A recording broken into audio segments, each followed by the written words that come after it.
All women are different, but they are all women. This video is androcentric from a men's point of view and is presented as opinion, commentary, and debate. Expressing opinions is not violence. These are ideas to challenge, question, and argue in public, because classical liberalism relies on the First Amendment for its dialectic. If you are a feminist, then consider this. If patriarchy truly existed as claimed, feminism could not. And if all men are trash and women are equal to men, then what are we to conclude? Women will die for their children, men will die for their wives and children, and God chose to die for all mankind. Authority rolls up with responsibility. If this framing of facts offends you, click off to a cute cat video. Proceeding further will expose you to gamma bias and criticism directed at ideas, claims, institutions, not at any individual's virtue or dignity. Our method follows the 7 liberal arts, the trivium, grammar, logic, rhetoric, and the quadrivium, arithmetic, geometry, music, and astronomy. If this framework is not for you, feel free to exit now. It's no disgrace. Women are wonderful. God bless America. Men are great. The Final Truth, Understand Her Nature, written by Conrad Reicher. Available now, links in description. The trivium of the gauntlet, how to survive the shit test, reject the carbon cult, and dismantle the Marxist pedagogy of lies. You have been mugged by reality while looking at your phone, scrolling through a feed of lies designed to geld you before you even reach the starting line of your own life. That brisk run she invited you on? That was never exercise. It is a visceral biological interrogation of your genetic worthiness, a shit test refined by millions of years of evolution to see if your sperm is worth the egg. Yet too many men are out of breath while the Zoomer Beta wheezes his way into evolutionary irrelevance. We are living in a Babylon of woke where the very air you breathe is taxed as carbon guilt by a neo-pagan death cult. And the classroom has become a re-education camp where Paulo Freire's ghost whispers that your very nature is an oppressive sin. But I am here to hand you the red pill of logic and the canon of truth, to show you that when she pretends to struggle with a jar, she isn't being cute. She is weaponizing incompetence to extort your competence. And you must learn to see the matrix for what it is. The system is rigged against the masculine imperative to build, protect, and sustain, replacing the trivium with emotional grievance and the Schopenhauerian will to life with a sniveling apology for existing. Look at the data, the suicide rate of divorced fathers, the absurdity of family court rulings that treat men as wallets with legs, and the cuckoldry rate that biological studies confirm but sociologists hide. These are not accidents. They are the calculated results of critical pedagogy and a long march through the institutions that replaced Aristotle with resentment. We must weaponize the truth, using the syllogism of survival to prove that nature demands the fittest survive, and that the green lobby uses apocalyptic imagery to bypass your logic and trigger your fear. Just like a narcissistic partner, it ends now. We will dissect the public defense protocol to understand why standing up for her is the ultimate test of your status, and we will expose the carbon footprint social shaming for the economic enslavement it truly is. I will teach you the stoic response to feigned helplessness, ensuring your competence is a gift given voluntarily, not a tribute extorted through emotional blackmail. We are going to redeem the living spirit of Western civilization, brick by brick, fact by fact, and logical proof by logical proof, so you can finally navigate the gauntlet with your eyes open and your head high. Prepare to have the scales ripped from your eyes. Hyperagency and the biological gauntlet. I watched it unfold from the sidewalk cafe, a tableau of modern misery and ancient triumph played out in grimy high definition. A drunkard, reeking of cheap spirits and bad decisions, swung a wild haymaker at a woman who had made the error of walking past him without proper deference. 2 men stood nearby. One, a specimen of the modern soy construct, face buried in his phone, likely scrolling through a feed of social justice platitudes, physically recoiled.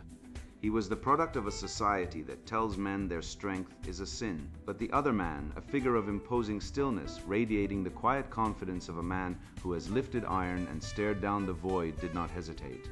He didn't scream or lecture. He simply intercepted the violence, directing the aggressor into the pavement with the efficiency of a machine executing code. The drunkard fled, and the woman did not run to the trembling phone scroller. She turned her wide, dilated eyes toward the man who had exercised force with precision. In that moment, she didn't care about the theories of the patriarchy or the sociology of aggression. She cared about survival. The street brawl revealed the truth that the leftists have tried to scrub from history. Protection is not toxic aggression, it is divine servitude. We must use the sword of grammar to cut through the tangled ropes of feminist linguistics.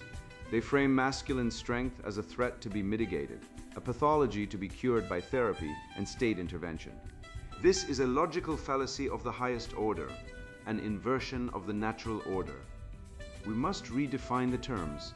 When a man places his body between the chaos of the world and the life of his kin, that is not the imposition of hierarchy. It is the ultimate act of service. It is divine servitude.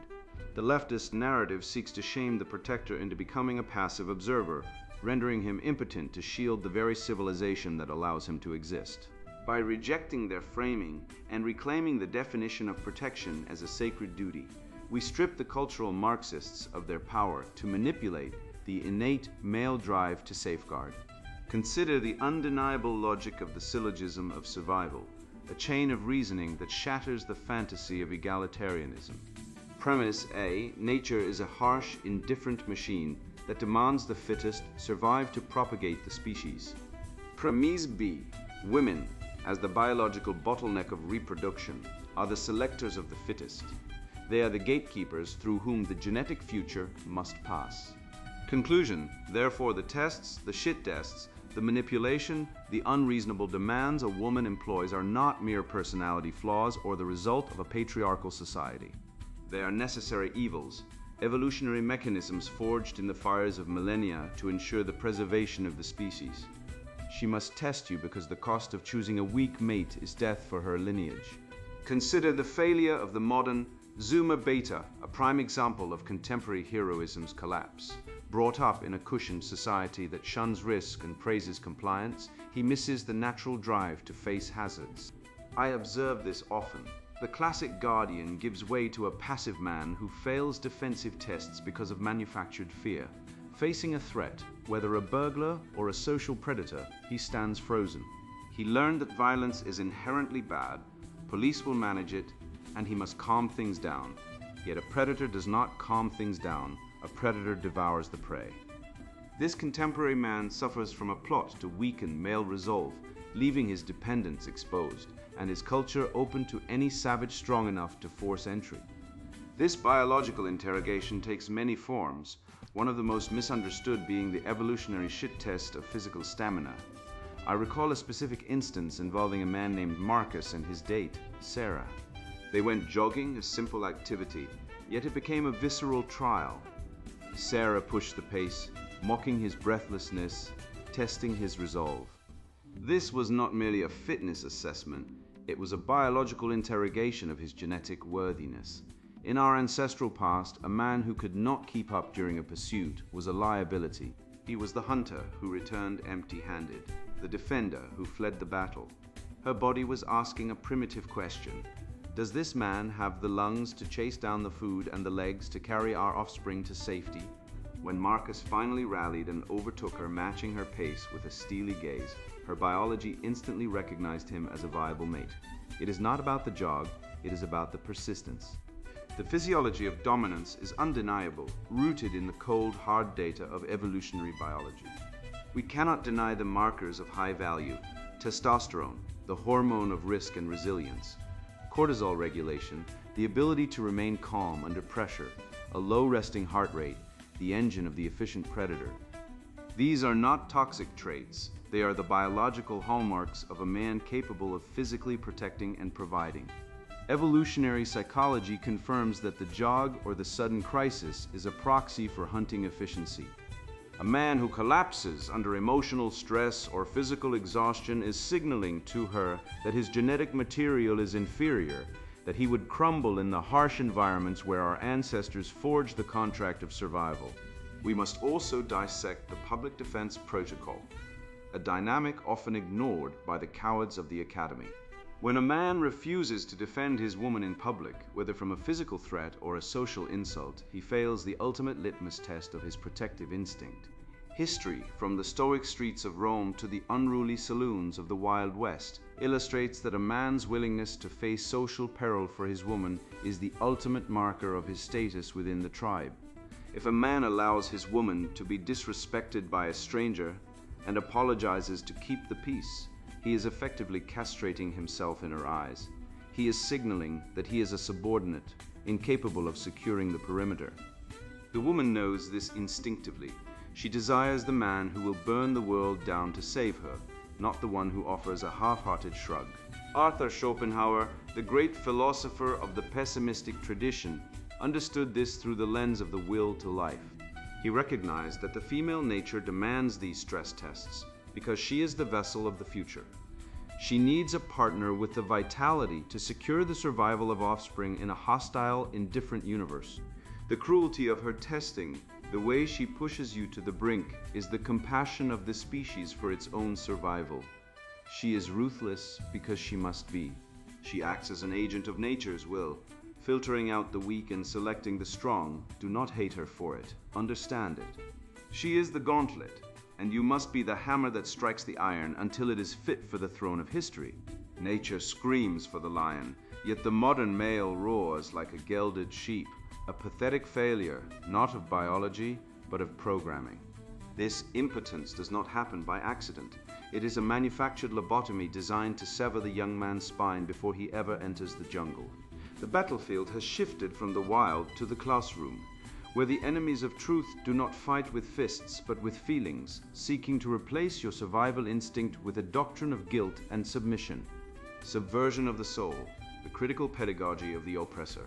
Walk into any modern university lecture hall today, and you are walking not into a sanctuary of wisdom, but a re-education camp designed to surgically remove the spine of the young men sitting inside.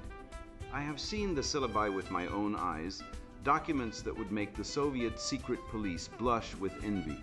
One mandatory introduction to sociology text at a prestigious state college explicitly defines straight white men, not as individuals, but as a structural monolith of oppression whose very existence is an act of violence.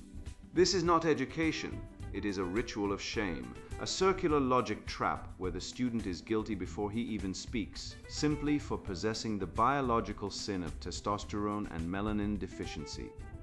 They teach the young man that his nature is a crime, that his ancestors were villains, and that his only redemption lies in prostrating himself before the altar of collective grievance. This is the subversion of the soul, a systematic demolition of the masculine spirit, using the absurd dialectics of cultural Marxism to turn a potential lion into a compliant house cat, terrified of his own roar. This madness did not sprout from the soil of the West organically. It was imported, a cold and calculated weaponization of the classroom perfected by Paulo Freire, a radical whose pedagogy of the oppressed is nothing more than a manual for parricide. Freire understood that to conquer civilization, you do not need to march tanks down Main Street. You only need to turn the students against their fathers. By framing the transmission of knowledge not as a gift from the elder to the younger, but as an act of tyranny by the oppressor onto the oppressed, he weaponized the natural youthful rebellion of the teenager and directed it squarely at the foundation of the family and the state. This is the long march through the institutions in full swing, transforming the academy from a place of seeking truth into a laboratory for engineering resentment, where the critical in critical theory simply means being critical of everything that built the desk you are sitting on. The result is a pathology of the victim that spreads like a mind virus, hijacking the evolutionary biology of the human brain to serve a parasitic ideological host. We are wired to protect the vulnerable, a trait that allowed our ancestors to survive the ice ages. But these ideologies have hacked that instinct to protect the perceived victim at the expense of the capable. This creates a metaphysical handicap in men, a spiritual impotence where the male is told his competence is unfairness and his strength is aggression. By embracing the mantle of the oppressed, the leftist acquires a moral license to commit the most heinous cruelties. justifying the destruction of male livelihoods and the skyrocketing male suicide rate, which sits at a staggering 3 to 4 times that of women, as social justice. It is a survival strategy for the wicked, a way to weaponize pity to extract resources from men they despise. To facilitate this theft, the architects of this decline have launched a brutal assault on the trivium, that ancient triad of grammar, logic, and rhetoric, which once armored men against deception. They gutted grammar so words no longer have fixed meaning. Look at how they butcher the definition of woman or racism to fit their immediate power grabs. They dismantled logic so that feelings trump facts, allowing them to claim equity is the same as equality when they are diametrically opposites. Equality is the right to pursue the race. Equity is the demand that the fastest runner wait for the slowest, and if he refuses, he is dragged down by the state. History screams the truth of this. Every society that chased forced equity over meritocracy, from the Khmer Rouge to the famine-stricken wastelands of collectivist farming, ended in starvation and collapse. They hide this data, burying the undeniable fact that when you suppress the high-performing male to elevate the incompetent, the whole structure crumbles. We are witnessing the endgame of a war that began in the lecture halls, but it can only end in the restoration of the canon. The only inoculation against this brainwashing is a return to the great books, to the testosterone-fueled wisdom of Plato, Aristotle, and Aquinas. These men did not cower in safe spaces. They wrestled with the absolutes of the universe. They defined the good, the true, and the beautiful, concepts that the modern leftist hates because they are immutable and judgmental. To reclaim your soul, you must stop reading the grievance-mongering drivel of the modern day and pick up the heavy books that built the greatest cultures in the known universe. You must relearn the trivium, sharpen your mind until it is a blade that can slice through the thick, suffocating fog of feminist and Marxist lies. The truth is not a comfortable blanket. It is a sword, and it is past time you picked it up. This shrieking fool on the street corner is merely the disposable pawn of a massive economic heist, a mindless servant serving the interests of a globalist priesthood that demands a feudal tithe in exchange for existing. Her hysterical performance is not just a display of ignorance. It is the psychological ground preparation for the implementation of carbon taxes and ESG scores.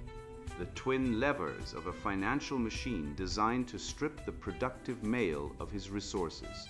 We must look past the screaming woman to see the cold logic of the parasite class, which weaponizes guilt to seize the very means of production that keeps civilization breathing. Parasitism of the spirit, the carbon guilt complex. I stood on a corner in Austin, Texas, watching a spectacle that perfectly encapsulates the absurdity of our age. A woman draped in synthetic fibers and holding a paper cup filled with imported coffee was screaming at a construction worker in a heavy-duty pickup truck. She called him a murderer for driving a machine that runs on diesel, completely oblivious to the reality that the very existence of her latte, her smartphone, her synthetic clothing, and her vegan lunch relies entirely on the logistics networks powered by the trucks she despises. This is the eco-tyrant in her natural habitat, a creature who feeds on the fruits of masculine industrial labor, while simultaneously biting the hand that feeds her, demanding we return to a pre-industrial fantasy that she lacks the grit to survive. She is a parasite of the spirit, projecting her own dependency onto the men who built the civilization she takes for granted. To understand this madness, we must apply the trivium and look past the emotional manipulation to the stark reality of logic. Let us construct a simple, undeniable syllogism. Premise A. Human life and flourishing require abundant, affordable energy. Premise B. Carbon-based fuels have historically provided the most reliable, scalable energy, lifting billions out of poverty and extending life expectancies. Therefore, conclusion C. The war on carbon is not a war on pollution. It is a war on human life and a specific hatred for the poor who rely on cheap energy to survive. This is the axiomatic truth that the leftists hide behind their walls of jargon and tears. By attacking the energy source that powers the West, they are essentially advocating for a culling of the weak and a return to the Dark Ages, all while claiming the moral high ground. This logic brings us to the financial mechanisms of this control scheme. Carbon taxes and ESG scores are nothing more than modern feudal tithes designed to strip productive men of their resources and transfer them to a new globalist priest class. You work in the mine, the factory, or the fields, sweating and straining to produce value. And these bureaucratic lords levy a tax on the very air you exhale to fund their own decadence and anti-Western projects. It is a shakedown, a protection racket, where the protection is from a boogeyman of their own creation. They use the money stripped from your paycheck to fund their conferences in Geneva while you struggle to fill your tank, proving that the goal is not environmental purity but economic enslavement of the productive class. How do they get away with it? Through a masterful application of psychological abuse. The Green Lobby utilizes apocalyptic imagery, floods, fires, hurricanes, to bypass your prefrontal cortex and trigger your amygdala, the fear center of the brain. This is the exact same tactic employed by a narcissistic partner. Isolate you, terrify you, and then present yourself as the only savior. They show you a graphic of a polar bear on a melting ice cap to make you feel guilty for existing, hoping you will surrender your freedoms and your critical thinking skills in exchange for a fleeting sense of safety. It is emotional blackmail on a global scale, designed to keep the male population in a state of perpetual anxiety and submission. If we look at the data rather than the propaganda, the narrative collapses. The real science shows us that renewable energy, while useful in specific niches, currently lacks the energy density and reliability of fossil fuels. The sun does not always shine, and the wind does not always blow, but the hospital needs power 24/7, and the steel mill needs heat to melt the iron that builds our bridges. To reject oil and gas is to reject the West's ability to heat homes in the winter and feed the billions who rely on the agriculture fertilized by petroleum products. The push for green energy without a viable baseload replacement is not an environmental policy. It is a suicide pact mandated by people who have never worked a day in the real world. We must recognize the carbon footprint social shaming for what it truly is, a neo-pagan religious ritual designed to induce a state of perpetual repentance. They have taken the Christian concept of original sin and secularized it into the sin of existing, thriving, and building civilization. You are told that your mere presence is a pollutant, that your breathing is a crime against Gaia, and that you must atone by reducing your standard of living.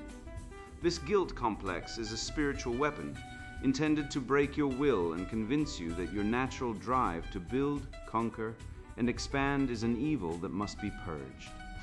It is a psychological cage forged by the enemies of human potential. Ultimately, the root of this environmentalism is a deep-seated misanthropy and a Malthusian death cult. These people do not want to save the planet, they hate human flourishing. They look at the smog-choked factories of the 19th century and see only the filth, ignoring the fact that those factories produced the sanitation and medicine that allowed their ancestors to survive childhood. The carbon footprint is a thinly veiled attack on masculine industrialism and the raw, powerful energy required to build an empire. They want you dead, or at the very least, they want you domesticated, docile, and sterile, grazing in the electric pastures they have prepared for you. It is time to reclaim the moral high ground and reject this narrative of decline. To subdue the earth is the ultimate expression of the good and the true. It is the divine mandate of man to take the raw materials of nature and sculpt them into something greater than their original state. We are not guests in this world. We are its masters and its stewards, and our mastery is demonstrated by our ability to harness the power of the atom and the depths of the earth. Do not apologize for your truck, your heat, or your hunger. Dominate nature, build your empire, and laugh in the face of the nihilists who demand you apologize for the crime of being a man. This ideological sickness does not merely manifest in the grand lies of global climate treaties. It has seeped into the very foundation of our daily economic interactions, rotting the floorboards of the corporate workplace. Just as the eco-fanatic utilizes the apocalyptic narrative to extract feudal tithes from the productive class, the modern office matriarch employs the theater of feigned incompetence to extract labor from the competent man. It is the same parasitic instinct, merely shifting its target from the macroeconomy to the micro-interaction, a localized replication of the Marxist demand that the strong subsidize the weak. We must now turn our logical lens from the globalist scam of carbon footprints to the interpersonal scam of the damsel, exposing the biological deceit at the heart of the office dynamic. Sovereignty in the face of feigned helplessness. The blinking cursor on her screen mocked her, or so the performance suggested, as she let out a theatrical, frustrated sigh that was calculated to carry exactly 3 cubicles over. I watched from my position of logical superiority, recognizing the rhythm instantly. It was the rhythmic groaning of the professional damsel, a siren song of incompetence designed to lure a capable man into the rocks of domestic labor within the workplace. This is the pretending to struggle with something he's good at dynamic, a biological shit test dressed in office casual attire. She wasn't confused by the spreadsheet. She was bored by the effort required to master it. She knew that I, a man driven by the transcendental value of competence, would feel the primal itch to fix the error, to impose order upon chaos. By feigning helplessness, she was engaging in a manipulation of competence, attempting to lower my status to that of a servant while elevating her own to that of a beleaguered queen, merely to avoid the honest labor of thinking. It is a wicked evolutionary tactic where the female appears helpless to maximize resource extraction, in this case, my time and intellect, while minimizing her own caloric expenditure. It is the trap of false equality, where we pretend her struggle is genuine, but the lie is naked to anyone with eyes. I recall a specific instance, a case study of the corporate fix-it, that illustrates the gynocentric parasitism infecting our modern institutions. A marketing manager, a woman whose degree was essentially a certification in grievance studies, couldn't get the pivot table to work. She leaned in, baton of the eyelashes deployed, voice pitched just right to trigger the protector instinct. I walked over, bypassed her nervous hand, and in 10 seconds, literally 10 seconds, I corrected the formula. The data bloomed into the truth she needed. Her response? She turned to the vice president, a man so castrated by HR policies he couldn't look at a woman without a consent form, and announced we finally got the table to work after a real group effort. I was ghosted from the narrative. This is the theft of competence, the robbery of the masculine surplus utility that builds civilizations. This is not a partnership, it is a tax on ability. A man trained in the trivium sees the logical fallacy immediately. It is an argumentum ad passionis, an appeal to emotion. Her premise is that her frustration justifies my labor. The conclusion is that I should abandon my work to serve hers. This logic is rotten. The major term is her emotion. The minor term is my capability. And the syllogism is a non sequitur of entitlement. We must identify the deception and refuse to play the game. The leftist ideology that has infested the corporate world tells us that refusing to save her from her own self-inflicted incompetence is toxic masculinity. Rubbish. It is the enforcement of boundaries. The pathologies of Marxism demand that the capable be enslaved to the incapable, but the logic of the West demands that the capable be celebrated. When you refuse to fix it for her, you are not being cruel. You are acting as a moral agent for truth. You are showing her that competence is a virtue to be strived for, not a convenience to be siphoned. So how does the rational man react? We apply Stoic philosophy, a system of mental clarity that refuses to be hooked by emotional manipulation. Ancient Stoics knew you cannot control others' actions, only your own response. Confronted with the damsel in distress performance, the Stoic man keeps his composure. He does not brag, nor does he simp. He provides aid solely on terms of respect and truth. If she asks for an answer, he tells her to check the manual. If she claims it is too hard, he replies that difficulty is the cost of knowledge. This preserves his sovereignty. Silent competence acts as the ultimate rebuttal to the screeching demands of the entitled. Your competence is a gift, a sign of the good and the beautiful, given voluntarily to those who respect it, not a tribute extorted through emotional manipulation. You are not her tech support, you are the architect of your own reality. This brings us to the final praxeology, the step-by-step guide to dismantling this pathetic dynamic using logic and rhetoric. Step 1, recognition. Acknowledge the feigned struggle for the manipulation it is. Step 2, refusal. Do not touch the keyboard. Do not take the bait. Step 3. Reframe. Use rhetoric to highlight the absurdity of the request. Ask questions like, why would you pay me a senior salary to do entry-level data entry? This forces the logical absurdity of her request into the light. Step 4. Demand excellence. Challenge her to rise to the occasion. By refusing to lower yourself to the level of her feigned incompetence, you force her to either rise up or be exposed as the fraud she is. This ensures the relationship is built on the truth of mutual capability, rather than the lie of enforced dependency. You smash the pretending to struggle dynamic simply by pointing at it and laughing. This is how we redeem the West. The restoration of Western civilization begins when men stop apologizing for their competence and start demanding excellence from those around them. We have allowed the cultural Marxists, the feminists, and the professional victims to shame us into submission for too long.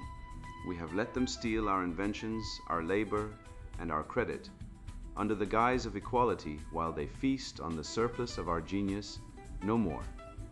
We must weaponize the truth, using it to smash down the modern Babylon of woke. Look at the suicide rates of men in the West skyrocketing because they are told their utility is zero.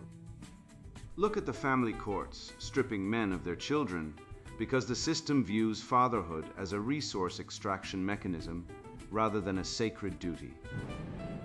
This ends when a man looks a feigning woman in the eye and says, no. It ends when we realize that our competence is the living spirit of our civilization, and we will no longer let it be cannibalized by the incompetent. We must reject the feminization of weakness, for it is the presaging of the fall, and every fall of a great civilization began when the men stopped holding the line and started apologizing for their strength. Stand in your truth. Competence is your birthright. You stand now armed with the trivium and the unyielding reality of biological law. Looking directly into the face of the machine that seeks to geld you, we have exposed the jog for what it truly is, a visceral interrogation of your genetic worth, a biological demand to prove you can hunt, protect, and persist in a hostile universe. We have ripped the mask off Paulo Freire's critical pedagogy to reveal the Marxist rot at the core of our schools, a mechanism designed to turn boys into guilty, self-hating shadows of men who apologize for their own history. You see the carbon footprint scam for exactly what it is, a neo-pagan death cult demanding you repent for the sin of existing, while the elites fly private jets to climate summits. When she pretends to struggle with that simple chore, feigning incompetence to stroke her own ego, you will see it not as a cry for help, but as a shit test to see if you are fool enough to sacrifice your competence on the altar of her comfort. Look at the hard data and let it temper your resolve. The statistics of this culture war are written in blood and broken homes. The male suicide rate skyrockets as masculinity is pathologized. Family courts facilitate the industrial-scale theft of fatherhood. And the cuckoldry of the modern male is celebrated by a media that despises him. These are not accidents. They are the dividends of the leftist ideology we have just dismantled. You possess the antidote, the logic to see through the lies, the rhetoric to speak truth to power, and the grammar to define reality on your own terms. Do not keep this weapon sheathed. You are the inheritor of the greatest civilization in history, a living spirit of stoic resilience and conquest. Go forth and live without apology. Defend your tribe with the ferocity of a wolf, and spread these truths so that other men may wake from the nightmare. The spell of ignorance is broken, and with it your chains fall away. And now the sponsored book introduction, The Final Truth. Understand her nature. The ground beneath your feet is not merely shifting. It is actively collapsing into a void of manufactured chaos. You look around at the civilization your forefathers carved out of raw wilderness and see it being dismantled, brick by moral brick, by a force that pathologizes your very nature while sanctifying its own destructive impulses. You sense it in the air, the stench of the lie. You feel the betrayal in your bones when you're told that your strength is toxic and your competence is privilege. This is not a random fluctuation of history, but a deliberate biological and ideological siege. The masculine spirit, the very engine of progress and the architect of the West, is under attack. and the attackers are using the oldest, most insidious weapons in the arsenal: deceit, manipulation, and the subversion of truth itself. I have walked through the ruins of this modern Babylon and seen the wreckage up close. I have watched rational men silenced by relational aggression, a tactic of the weak used to undermine the strong. And I have seen the family courts transform into a legalistic leash that strips men of their dignity and assets. For years, I struggled to understand why the social contract was being rewritten to favor the mediocre and the vindictive. Then I applied the trivium grammar, logic, and rhetoric, and the veil was ripped away. I realized that the woke hysteria is not a political movement. It is a mass formation psychosis, a collective hive mind driven by the basest evolutionary imperatives of fertility suppression and intra-sexual competition. The truth is brutal, and you must hear it. Don't try to understand women. Women understand women, and they hate each other. This internal warfare, fueled by jealousy and a craving for power, has been externalized into a political ideology that seeks to castrate society. History screams a warning that the modern media complex tries to drown out with white noise when the feminine imperative is allowed to lead without the counterbalance of masculine reason. The structures of power inevitably collapse. We witness the institutional inversion daily as corporate HR departments purge competent men to satisfy quotas of mediocrity, while the Marxist virus infects the academy, turning centers of learning into indoctrination camps for the sterile vessel. This is the gynocentric sabotage. It is a biological drive towards stability that has mutated into a civilization-ending plague because it lacks the transcendental pillars of truth, beauty, and goodness. Marxism, feminism, and the rot of critical theory are merely the academic justifications for this primal urge to destroy what they cannot control. This book is the weapon you need to break the spell. It is a scathing refutation of the matrix of lies that has been woven around your mind. We will dismantle the solipsistic prison and expose the mimetic craving that drives the mob to tear down excellence. You will learn to wield the rhetorical blade to slice through the deceit of cultural narratives and identify the gaslight protocol used to make you doubt your own reality. This is not a manual for passive observation. It is the definitive strategy for the Apollonian restoration. We will reclaim the rational hierarchy based on merit and strength, dragging the West out of the mire of the apotheosis of mediocrity. If you are a man who values logic over emotion, who loves the living spirit of Western civilization enough to fight for it, and who is sick of being treated as a disposable utility for a society that despises you, then this is your manifesto. You require the red pill that Schopenhauer hinted at, but lacked the modern context to fully articulate. You need to understand the evolutionary biology of the leftist ideologies blighting mankind so you can inoculate yourself against their mind virus. You are here to resurrect the glory of the West, to build, to create, and to dominate the chaos that threatens to consume us. However, if you are a creature of the hive mind, a devotee of the woke cult, or a fragile soul who believes that feelings supersede facts, stop reading right now. Put this book down, back away slowly, and go find a safe space where your delusions will not be challenged. There is nothing here for you but the harsh light of reality and the disintegration of your worldview. This knowledge is not for those who wish to remain in the sepulchre of logic. It is for the lions who intend to break free. Do not mistake this warning for politeness. If you cannot handle the truth, your time would be better spent in the mindless entertainment of the mass formation herd than attempting to comprehend the final truth. We stand at the precipice. The choice is between the gray, egalitarian wasteland of a demise of standards and a renaissance of the West fueled by the unbridled masculine spirit. The time for hesitation is over. The Marxists, the feminists, and the critical theorists have declared war on your nature, and they will not stop until every standard is demolished. We must rebuild the Stoic bastion and enshrine the transcendental truths that birthed the greatest cultures in the known universe. Read on, arm yourself with the transcendental trinity, and let us destroy the lies together. The final truth Understand Her Nature, written by Conrad Reicher. Buy now, links in description.